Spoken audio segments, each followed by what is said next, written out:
ሰላም ጤና ይስጥልኝ። እንደምን ቆያችሁ? ዶክተር አባተ ነኝ። ዛሬ ስለ ጤናማ አመጋገብ፣ ጤናማ የአኗኗር ዘይቤ ምን እንደሆነ እናወራለን። ጤናማ አመጋገብ ስንል ዛሬ ላይ ሆነን ነገ ለአንዳንድ በሽታዎች ተጋላጭ እንዳንሆን ዛሬ ላይ ማድረግ የሚገባን ጥንቃቄዎችን እንድናደርግ ነው ይህን ዛሬ ላቀርብላችሁ የወደድኩት። ስለዚህ ጤናማ አመጋገብ ስንል ምን አይነቶች ምግቦች መመገብ አለብን? መመገብ የሌለብንስ ምን አይነቶች ናቸው? መመገብ ከሌለብን ምግቦች ለምሳሌ የእንስሳት ተዋጽኦ የበዛበት ጮማ አይነት ምግቦችን አዘውትረን ባንመገብ እንመክራለን። ሌላው በብዛት መውሰድ የሌለብን ጨው የበዛበትን ምግቦች በብዛት መመገብ የለብንም። ስኳር የበዛበትን ምግቦች በብዛት መመገብ አያስፈልግም።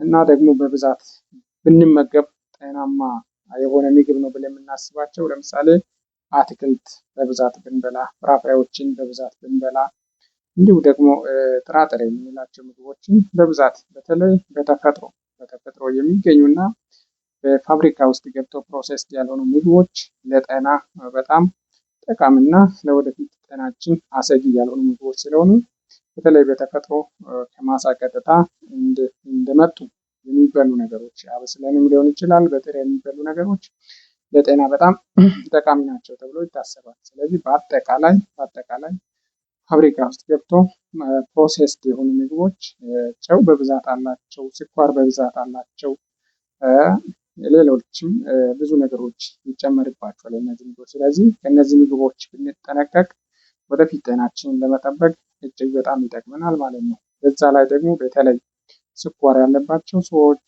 ግፊት ያላቸው እና ሌሎች ከልብና ኩላሊት ጋር የተገናኙ በሽታ ያለባቸው ሰዎች በተለይ ከነዚህ ምግብ ራሳቸውን እንዲጠነቀቁ፣ ራሳቸውን እንዲጠብቁ እንመክራቸዋለን።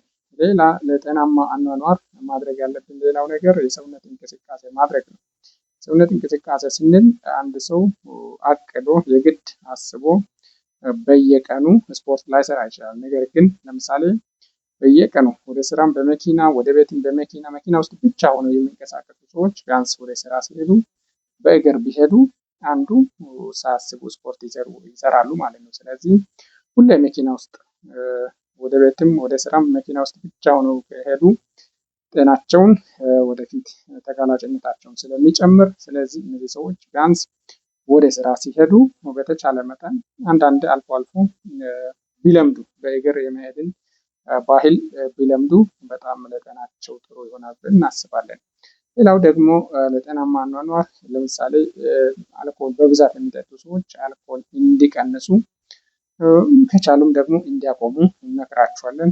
ሌላው የሚያጨሱ ሰዎች ሲጋራ እንዳያጨሱ፣ ማጨስ ጀምረውም ከሆነ ለማቆም ያላቸውን ጥረት መጠቀም ቢችሉ ለጤናቸው ጠቃሚ መሆኑን ልናሳስባችሁ እንወዳለን። ስለዚህ እነዚህ ነገሮች ለጤናችሁ ጠቃሚ ስለሆነ አስፈላጊውን ጥንቃቄ ብታደርጉ ለእናንተ ይጠቅማችኋል። ሌላው አስፈላጊ ነገር ምንድን ነው? በተለይ እድሜያቸው ከ45 በላይ የሆኑ ሰዎች ቢያንስ በአመት ውስጥ 2 ጊዜ ደም ግፊታቸውን ቼክ መደረግ አለባቸው።